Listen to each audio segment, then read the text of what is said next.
पता है, जब मैं कॉलेज में था तब रूमर्स होते थे कि आपको किसी सैटेनिक चर्च में देखा गया है। ये सच है? हाँ, मैं गया था सैटेनिक चर्च में? इंग्लैंड में। क्या है वो पर? पता है क्या हुआ था आपको? नहीं।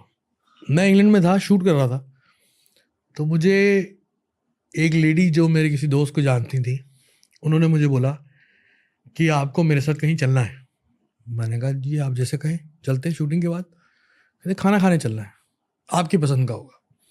बैंकॉक में एक रेस्टोरेंट है जिसका नाम है अल-सना, पाकिस्तानी रेस्टोरेंट है। वहाँ का मुझे पुदीना चिकन बहुत पसंद है, जो मैं 2007 से खा रहा हूँ। ये कहानी बता रहा हूँ आपको 2013 की शुरुआत की। मैं लंदन में था, मैं वहाँ गया, वहाँ इंडियन रेस्टोरेंट था एक। ये पहली बार मैं किसी कैमरे के सामने ये बात बोल रहा हूँ। सॉरी भाई। नहीं सही है, होनी चाहिए बात है। तो मैं वहाँ गया, पूरा रेस्टोरेंट खाली था, एक गोरा बारटेंडर था और वेटर कोई नहीं था। उस लेडी ने बिठाया, कुछ बातें करनी शुरू करी। ऑर्डर नहीं लिया गया, लेकिन ऑर्डर मेरे सामने आ गया और वो वही पुदीना चिकन था जो मैं बैंकॉक में खाता था। उसकी शक्ल लग रही थी। मैंने कहा ये क्या हो रहा है भाई,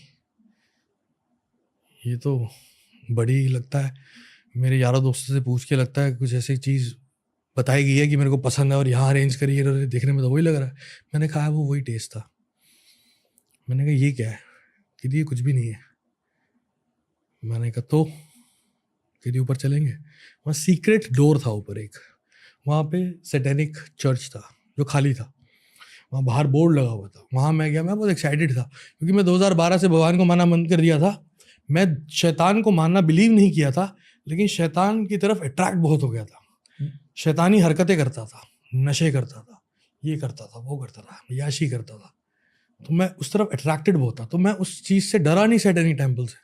मैं जाके एक बच्चे की तरह उन कुर्सियों में जाके बैठ गया, फोटो ही करा रहा था। और वहाँ की एनर्जीज बहुत डिफरेंट थी, बहुत स्ट्रॉन्ग। कैसी थी?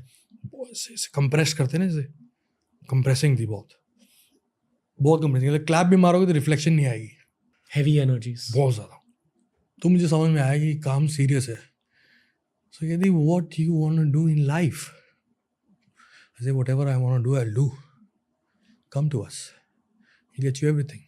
Boys come here with bigger plans, council sets, they'll help them. मैं समझ गया ये मुझे करना नहीं है, लेकिन एक एक्सपीरियंस के लिए एक्सपीरियंस बहुत अच्छा है। तो ये बात तो किसी को पता भी नहीं है। वो इंटरनेट पे मैंने फ़ोटो फेसबुक पे डाली थी जो 1 घंटे में उतार दी गई थी।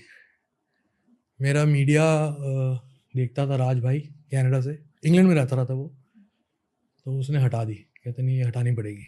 तो वो फिर फ़ोटो हटा दी गई थी। मैंने वो उनका वो डंडी सी होती है वो पकड़ी हुई थी और ऐसे करके कुर्सी पे बैठ के भी, जहाँ वो मेसन्स बैठते हैं, वहाँ तक गया। बट उससे ज़्यादा कुछ नहीं हुआ? उससे ज़्यादा कुछ नहीं हुआ। ओके, क्योंकि रूमर्स ये थे कि आपने शैतान के साथ एक डील बनाई है जिसकी वजह से आपको सक्सेस मिला है। मैं उसके बाद एक्साइट हो गया, बहुत एक्साइटेड हो गया, और इल्यूमिनाटी कल्चर के बारे में बहुत रिसर्च करना शुरू हुआ, बहुत इंक्लाइन हो गया उस तरफ। असल में famous people are into Illuminati culture? I don't know, they say this lots of speculation. Okay, सच तो पता नहीं क्या है, क्या है क्या नहीं, बट लेकिन कुछ है, स्ट्रॉन्ग है। और अगर आप देखो, अगर बड़े लेवल पे जाके, टॉप फ्लोर पे जाके, तो आपको उसकी रिफ्लेक्शन दिखती तो है। कुछ तो होंगे, कुछ लोग होंगे, दिखती है। ओके, दिखती है, हर तरह से दिखती है। भारत में, वर्ल्ड वाइड, पेट्रोलियम में, फार्मास्यूटिकल्स में, वॉर्स में, एंटरटेनमेंट में, फिल्म्स में, पेस्ट में, साबुन में, हर जगह दिखती है अगर आप देखना चाहो तो। वो लोग चाहते थे कि आप उनके, पता नहीं क्या था वो, मैंने दोबारा पूछा नहीं, मैं तो खुश हो गया। मैंने कहा सही है, अच्छा है। एक होता ना कि मैं तब तक बदनाम था, बहुत बदनाम था, बदनाम के बावजूद कामयाब था और मशहूर था और प्यार भी कर रहे थे लोग। तो एक बैड बॉय इमेज थी जो थी उस वक्त। तो मैंने कहा कि जो बुद्धिजीवी लोग हैं, जो intellectual, so called intellectual, India में हिपोक्रेसी पता आपको कितने लेवल पे है, तो जो हिपोक्रेट इंटेलेक्चुअल इंडियंस हैं, जो मुझे मिसोजिनी और डबल मीनिंग और कल्चर को ख़राब करना और वेस्टर्न कल्चर को प्रमोट करना, ये सब कहते हैं, ये गाली बकते हैं मुझे, जिससे मुझे खास फर्क नहीं पड़ता कि मुझे प्यार करने वाले बहुत हैं और मैं कामयाब हो रहा हूँ। अगर कामयाब ना हो रहा होता तो बात अलग थी। तो अगर वो मुझे लाइक नहीं कर रहे तो ये तो लाइक कर रहे हैं ना। वो बड़ा अट्रैक्ट किया मुझे, ये तो प्यार कर रहे हैं, ये तो साले कह रहे आजा।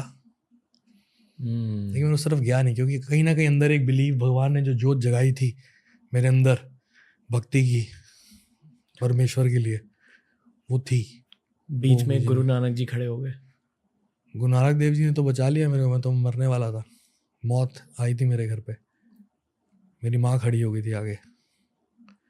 बहुत रहा वो फेज़। मेरी डॉक्यूमेंट्री आ रही है नेटफ्लिक्स पे इस साल, उसमें मैंने अपनी बीमारी में और मेरे करियर में, क्योंकि मेरे खिलाफ बहुत कुछ हुआ, बहुत स्टेटमेंट्स, बहुत प्रोटेस्ट, बहुत कोर्ट केसेस। जब मैं आया पंजाब की एक इंडस्ट्री से निकल के, I was a music director over there since 2005 in fact.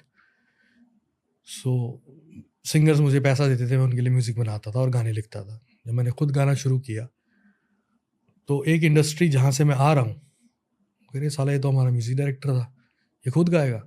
और जो कि इंडस्ट्री जहाँ मैं जा रहा था, जहाँ मुझे बुलाया जा रहा था, बॉलीवुड, वो कह रहे हम 30 साल से हैं यहाँ पे प्लेबैक कर रहे हैं, हमें शाहरुख खान ने कभी साथ नहीं खड़ा किया, इसको हाथ में खड़ा कर रहा है। तो वो जो पैसेज था और उसका जो आउटबर्स्ट हुआ मीडिया की तरफ से, लोगों की तरफ से नहीं, लोगों ने कभी कुछ नहीं मेरे खिलाफ बोला। लोग बोलते तो मैं हिट ना हुआ था। कुछ कॉन्स्पिरेसी करने वाले लोग ने मेरे खिलाफ एक ऐसी इमेज डेवलप करी, एक ऐसा मीडिया में प्लान डेवलप किया कि इसको ये बोलो। मैंने कभी क्लैरिफिकेशन नहीं दी, मैंने आज तक कोई इंटरव्यूज़ नहीं दिए, क्योंकि मुझे 5 स्लाइड में टेलीविजन पे बैठ के ये नहीं कहना था, नहीं ये मैंने नहीं किया, वो मैंने नहीं किया, ये मैंने नहीं किया। और तब पॉडकास्ट एग्जिस्ट नहीं करते थे। और मैंने कहा एक वक्त आएगा, एक कैमरे पे बैठ के, एक माइक पे बैठ के एक बारी बात करेंगे। तो फिर नेटफ्लिक्स मेरे पास आया कि हम आपके ऊपर डॉक्यूमेंट्री बनाना चाहते हैं, आप बताइए इंग्लिश में बनाए हिंदी में। मैंने कहा हिंदी में बनाइए। मैंने कहा मैं आपसे एक सवाल पूछता हूँ, मेरे पे डॉक्यूमेंट्री क्यों बनाना चाहते हैं?